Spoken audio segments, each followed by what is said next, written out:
You know, the first thing I would like to do this evening is actually open our journey together with a prayer. You know, I would, because that's what this is about. And my favorite prayer with Teresa is, she always prayed this way. She would say, and just close your eyes, and I want you to image this, because prayer is most powerful in a simple way. Hover over me, God. Hover over me. Let your grace shine on me. Hold me. Let your grace guide me. Hover over me. Watch me. Breathe with me. Hover over me, God. Let nothing disturb me. With you all things are possible. Just hover over me, God. Amen. I love the way she prayed. I love the way she prays. I love her prayers.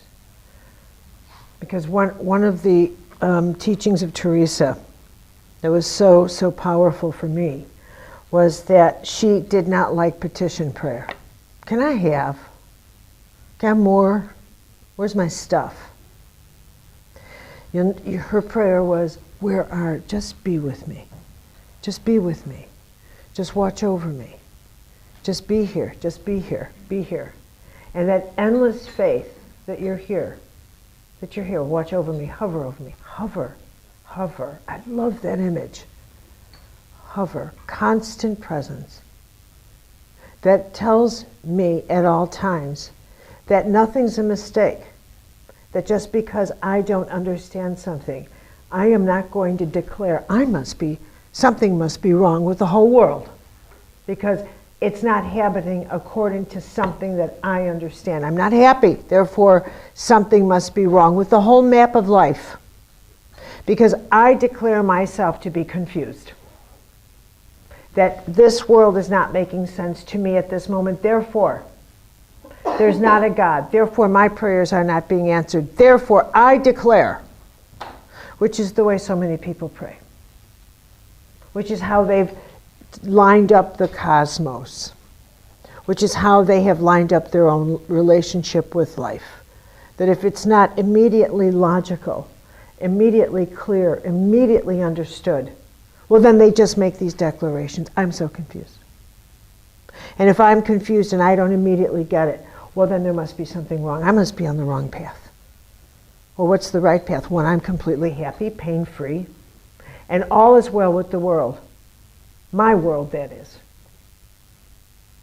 There is so much people just don't get. So we're going to talk about what you just don't get. And what it's like to simply get the world that was not designed for you, but you for it. And what it's like to finally stop thinking the world owes you an explanation for your life. That it owes you some kind of promise of safety, when nothing operates that way. But that the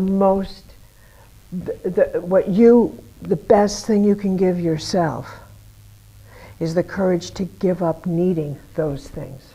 And what would your life look like if you release the need to know why things happen as they do?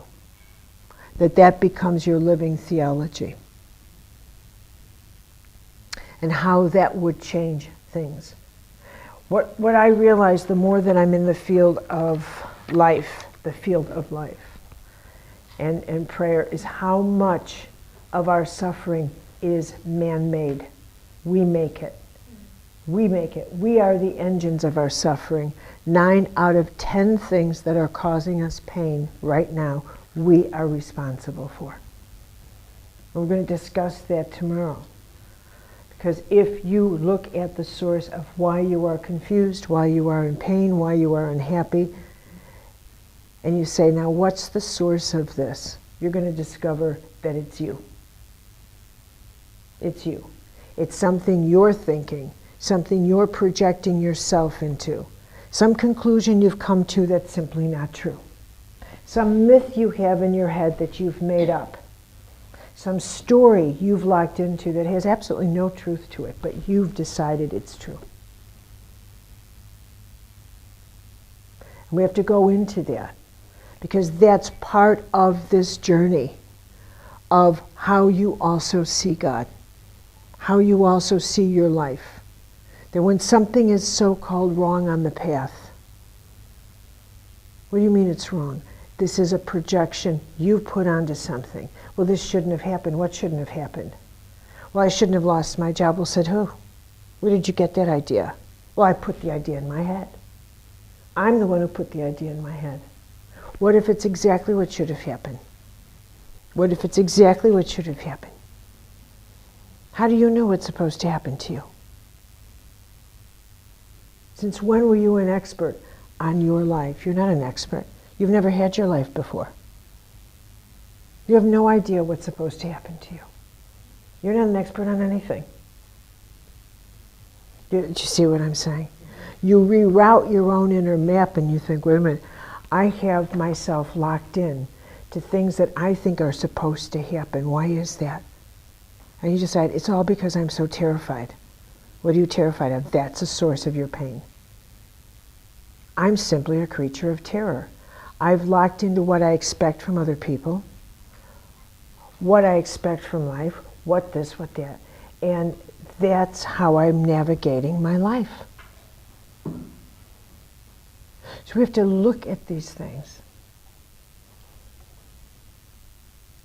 And that's going to be actually so intriguing to examine, because when you do, you think, well, it's kind of like thinking about cleaning out your closet. Well, this thing is a bunch of fear. This is, and then you get to the point you think, there's nothing left in me. Oh my God. Okay. But I want to add that we are living, you know, the expression in very auspicious times. There's so much changing in our world. So much changing in our world that I feel compelled to add that, you know, there are teachings that have long been part of the mysteries, the great mystery schools. I mean, if we were like this great mystery school meeting in this wonderful old building and nobody knew we were gathering here, the way they used to meet sometimes, because in the old days of teaching what they would call, you know, the alchemy teachings, where the outsiders would believe that they were really teaching formulas of how to turn lead into gold. They really believed that. But in fact, it was all a metaphor, rather a symbology of taking teachings that really were so precious, that the ordinary lead of life, they began to understand inner laws that were so phenomenal that they could extract such power that what was left was the gold of the soul. They could understand a level of truth that transformed life and the power of life. They began to understand. That was the alchemy. The transitional force was the individual. Like, for example,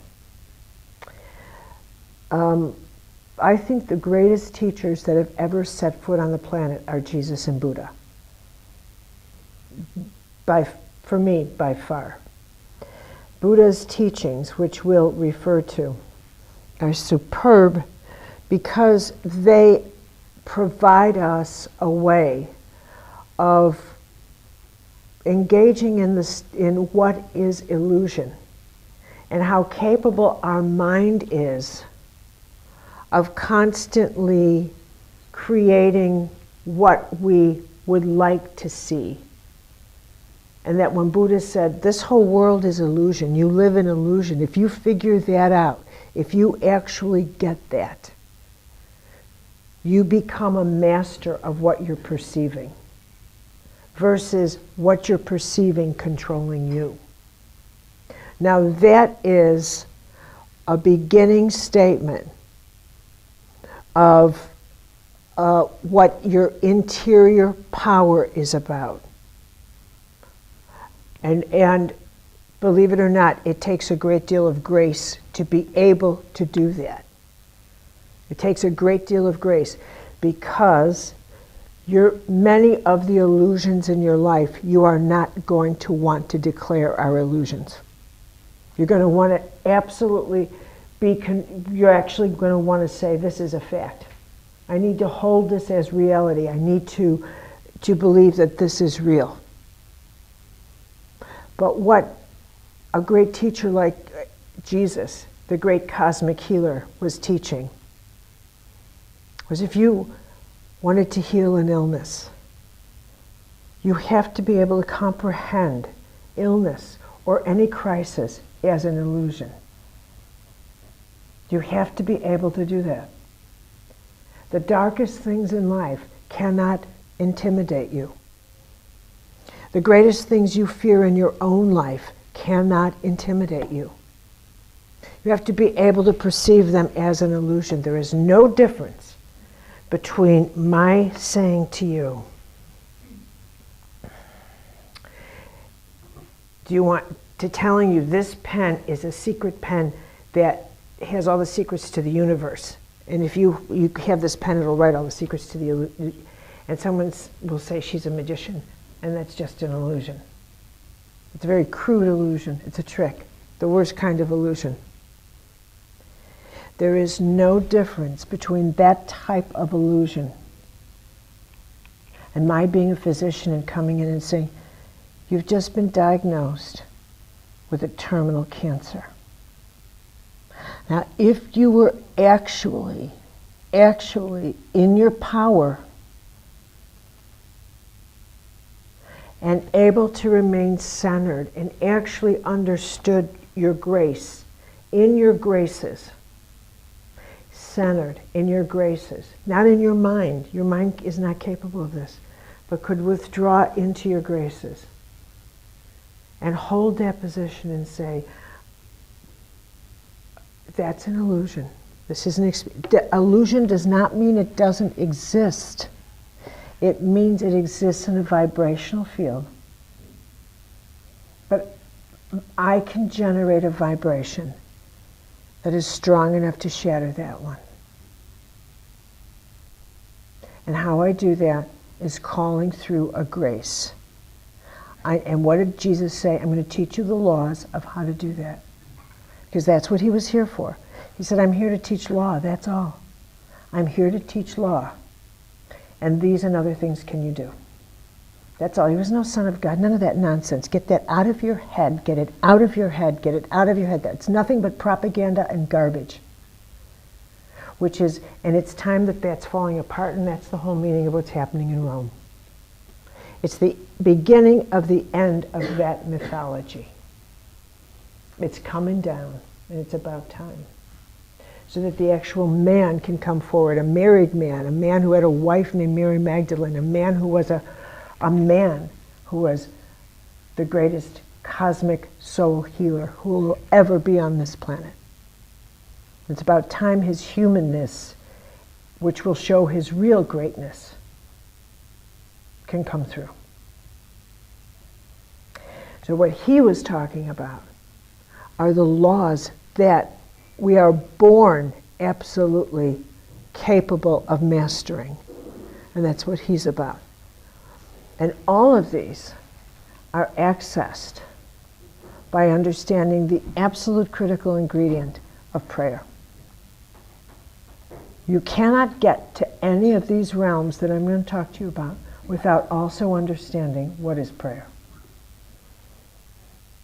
Because the ingredient that is the critical, personal point for you is prayer. Law is law is law. Every choice you make is cause and effect. That's the way the universe, it's how the divine set it up. Law has no religion, it has no faith, it has no faith. It is what it is. Disease has laws. Everything has laws. Your body has laws. Put a poison in and it will vomit because it follows the law. Poison makes this form vomit.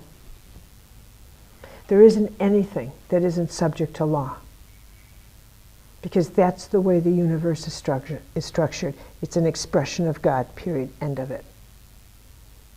Prayer is subject to law. Know how to pray. It is subject to law. So we're going to take a very rigorous approach to how you learn what the nature of this universe is. Get out of your myths. Get out of your myths about the superstition, the nonsense about religion. I have no regard for it except as a historic study. Get to know what is operating in this field. And then what you pay attention to is, what kind of choices do I make? Because that is the determining, that's what I'm held accountable for. My choices form my biography, and my biography becomes my biology. Done. That's it. Once your choices are set in motion, the consequences are the consequences. That's it. Done. And all the prayers in the world will not change the consequences of choices you have set in motion. The only option you have is make wiser choices. That's it. Done. That's the name of the game here. Name of the game. You have a lot to learn about. I need to know who I am and why I do what I do. How do I awaken grace in me? How do I know what the grace is? Do I want to become that awake? Because if I do, will that change the landscape of my life? So we're going to talk about your life as a landscape. What's in the landscape? And how does one thing coming into your landscape, change the whole landscape? How do you manage the whole landscape of your life? How does one new person coming in, one new transformation, change the whole landscape and everybody in it? Sometimes you're not ready to let everything change in your landscape, and you will sabotage something. You'll sabotage your own healing. You'll sabotage it. You'll stop it because you're not ready to have your landscape changed. So we'll talk about that. But I'm going to open up questions. If any of you, this is our night for chit-chat. Do you want to chit-chat about anything? Do you have any questions about God, the universe? Anything special? Because on a night like this, you're tired. I'm not going to hit you with anything heavy duty. It's too much. But it's a perfect night for you to chit-chat a bit. Did you have a question? Yes, ma'am, I do. Thank you for all that and for allowing us to ask questions like this. Yes. Gosh, what is the deal with emotions? Okay. And I know. Could you be more vague, maybe more general? I know. It's like, well, for me, it's very challenging. Okay, to process, feel my emotions. Right. For lack of, again, I don't want to go back to my childhood. I want to keep my head. Okay.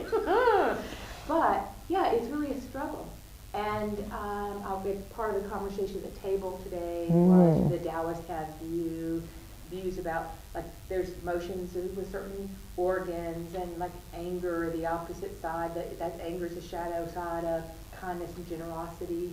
So, for example, if there's a lot of repressed anger, then work on being kind and generous, for example. And I don't know, if you could just, my general question, I guess, is around emotions and here's the thing. You hear the emotional body is part of the constant of life.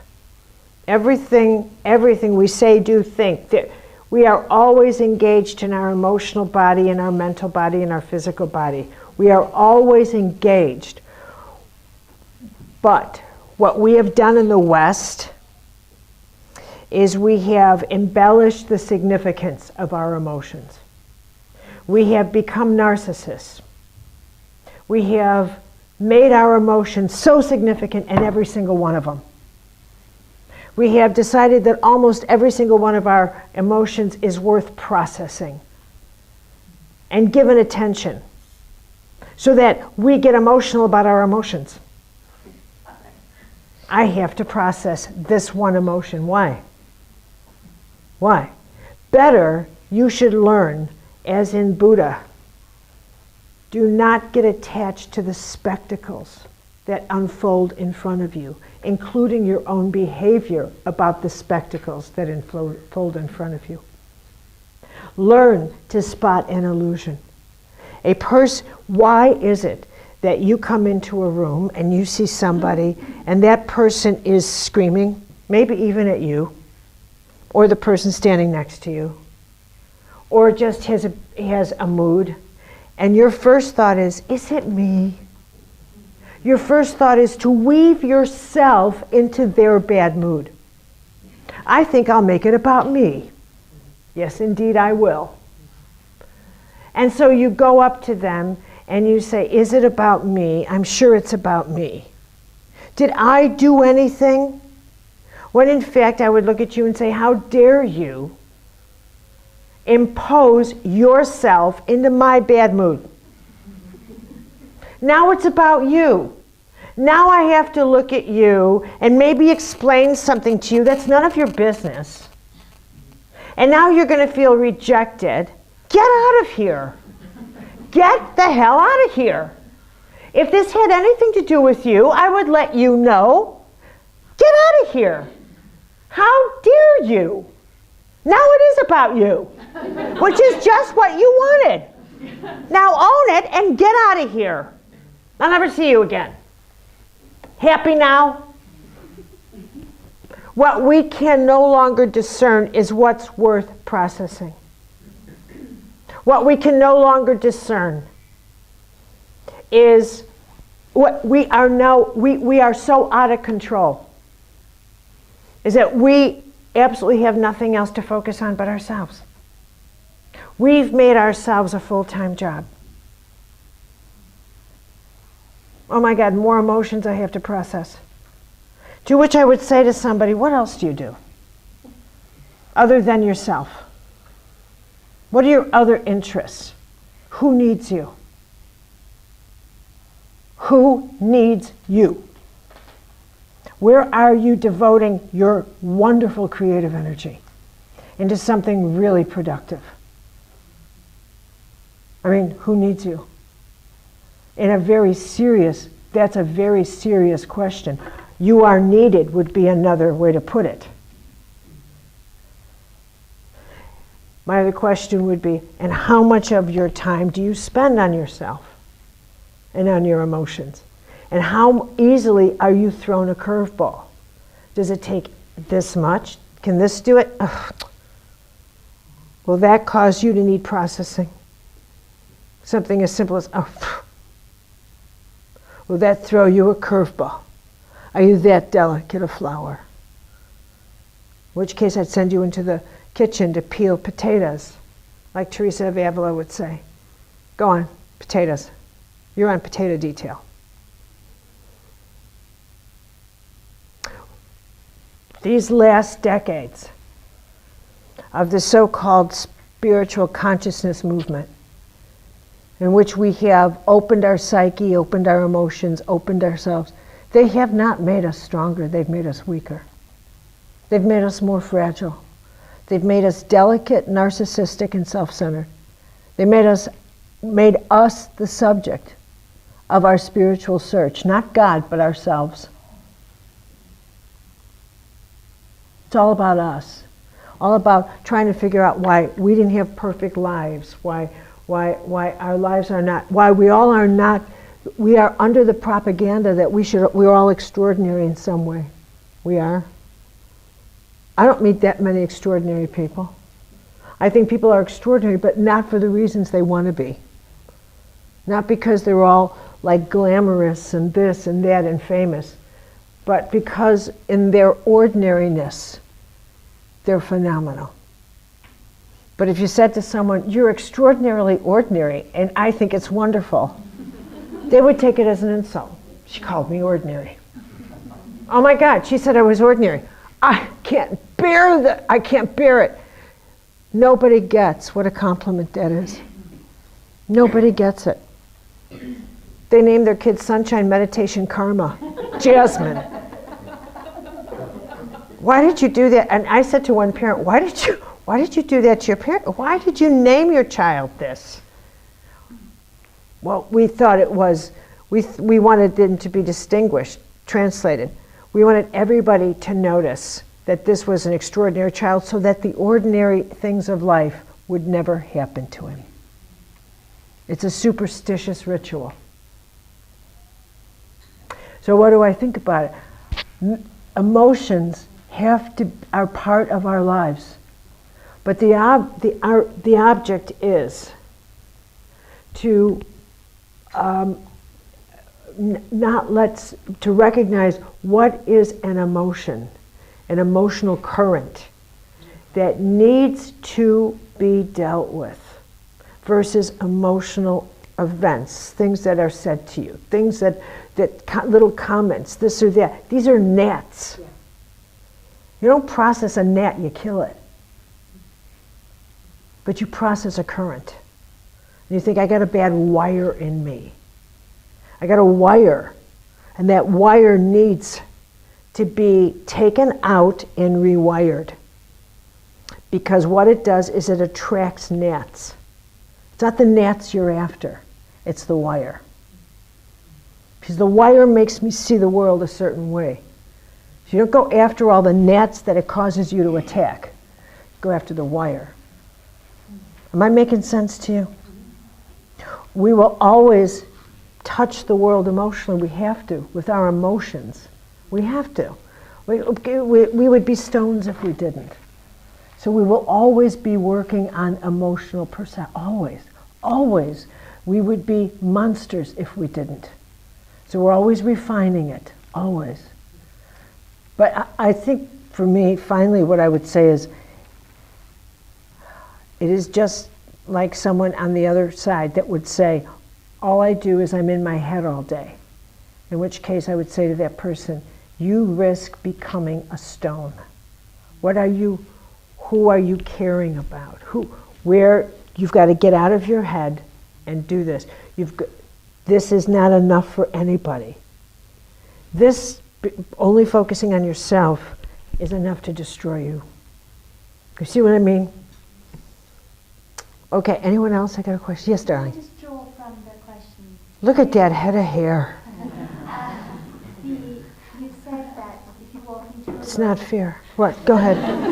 Yeah, go ahead. You said if you walk You probably never even think about your hair, do you? It's going grey, so I do. Do you think I care about that? Do you know what I would do if I had your hair? Really, this is what I would do all day long. And you know what else? I would say to my friends, call me up and ask me what I'm doing. I'm combing my hair. What are you doing? Oh, I'm sorry. Go ahead. You had a question. You said that if you walk into a room and somebody looks at you and then you think it's all about you. Mm-hmm. But sometimes when you do that, it's an intuition, which I came to your talk in Dublin, and you said you have to trust your intuition. It's God's way of giving you that natural ability. So at what point do you say, this is my intuition, get away from trouble, just leave? Because this person's not enough. And at what point does that become your egoistical belief? Okay. You know, this is how we're going to take on these questions is the drawing I'm going to do is that condominium building. Because when you walk in to any situation and you say, my intuition is telling me that this person, I'm having a response. Still, the choice is, how maturely are you going to interpret your intuitive hit? By that I mean, you can choose a very personal response and say it's all about me. It's all about them, and make it very personal. Or you can go Buddhist, and you can go archetypal. and say, this actually has nothing to do with me. This has to do, unless you've done something personal, but you also have the option of saying, once again, there's a pattern in me that engages with a pattern in that person. So I'm going to first of all make it very impersonal before I go any further between that person and me. I'm going to see it as impersonally as I can before this goes any further. Are you following me here? I'm going to impersonalize, just like I was saying to Donna at dinner. You're talking about somebody. And I was saying, get it out of you.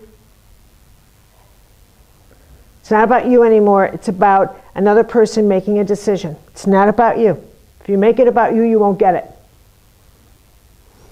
The only way to do calculations in any regard, in anything, the first step is to make it impersonal.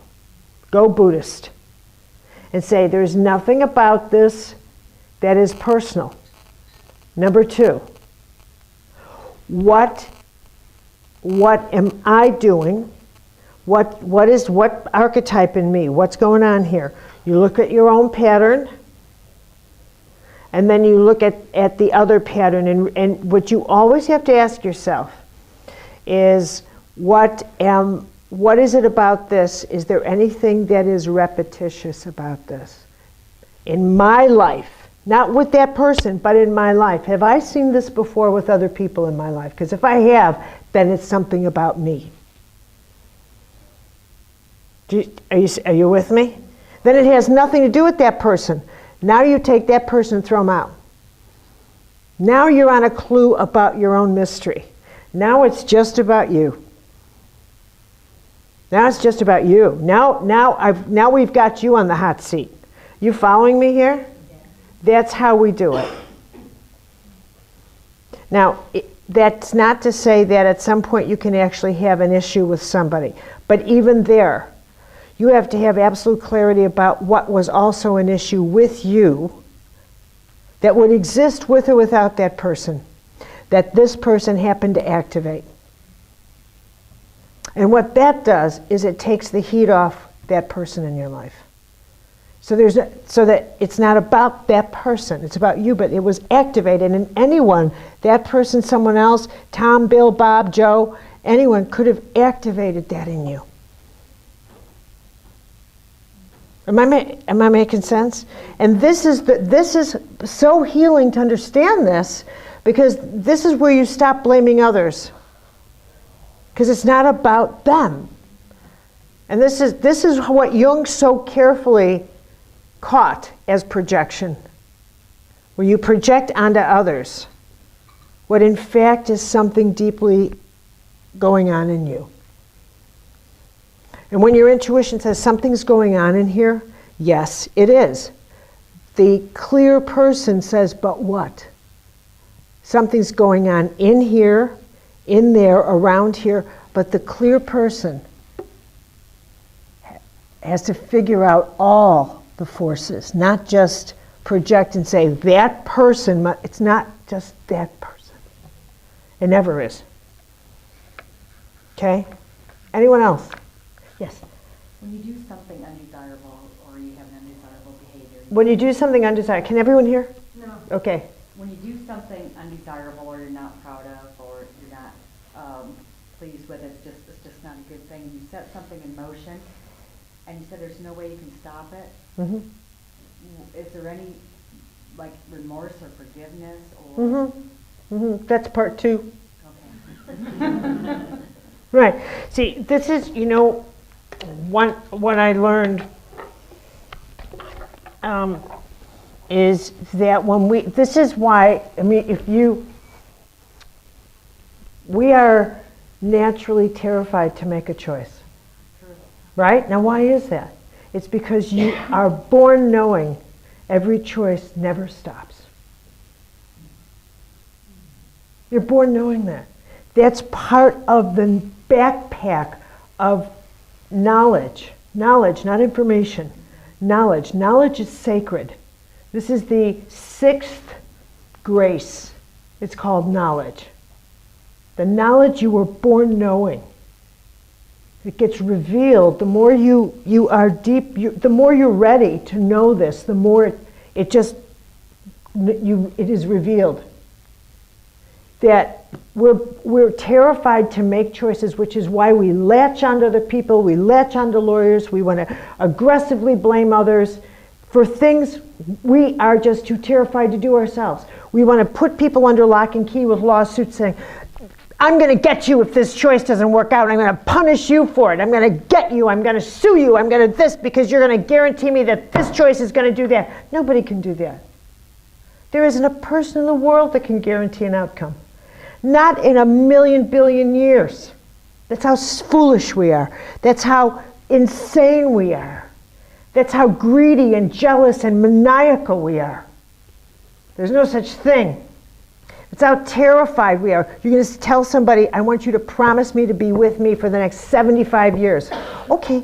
Are you crazy? What? Okay. Okay. Are you nuts? Okay. I mean, really? Okay. No matter what happens to me. Okay. We are so terrified of choice and being attached to the consequence of where that will go. So we want someone else to do it for us. And that is one of the root causes of every manipulative, maniacal, dark behavior we have. Right there. That is and it's the root of addiction. That is the root of addiction. Why? Because we split ourselves and our mind gets the day shift and our heart gets the night shift. And what we do as a result say, I just can't make a decision. I think this way, but you know how I feel. And getting someone like that to make a decision is like getting them to voluntarily go for 6 root canals. And then what's in between is, in order to be consistent, that person has got to have an addiction, because at least addictions are a consistent form of behavior. And every time your heart and your mind decide to get together on how they think and how they feel, you set the 5th chakra has to grab for its addictive behavior, and that cuts off communication between these two. So let's say you set a choice in motion, and it's a bad one. It's big bad, big bad. But it's too late. That ship has left port. What you have then is the option of making what's called, and everybody's heard this, a higher choice. And a higher choice is your only way to offset the damage that a lower choice has done. That's it. That's you learn from it, and you make a higher choice like this, knowing that whatever it is you've done, you've said something horrible about someone, you did it, and you realize, what did I do that for? What's the higher choice? Go directly to them. Directly to them. Don't go lying and making up things. Don't make up a story about how I had menstrual cramps and then someone reminds you you're past menopause. Okay, that won't work. Okay, I had this or that. Baloney. You take the high road and say, I'll be right back. You drive over there and say, I have to sit down. I said something terrible, and it was about you. And I'm going to tell you why I did that. I was jealous, I was angry, I was this, I was that, and I'm going to own it. I'm going to own it. I'm going to look at you and say, I am so sorry. You have every right never to speak to me again, and I wouldn't blame you for doing that. But I'm going to look right at you and say, yes, I did that. You eat your shame, and then you walk out of there with what little dignity you have, but you will have dignity. And that's the highest choice. And that stops it, because she can't look at you and say, what a monster. She's going to have to say, it took guts. I may never like her again, but it took guts. And that puts a period at the end of that sentence. As opposed to menstrual cramps. Yes, as opposed to menstrual cramps, Doc. As opposed to menstrual cramps. Okay, guys, I am watching Terminal Tiredness, and while I could keep you up till midnight,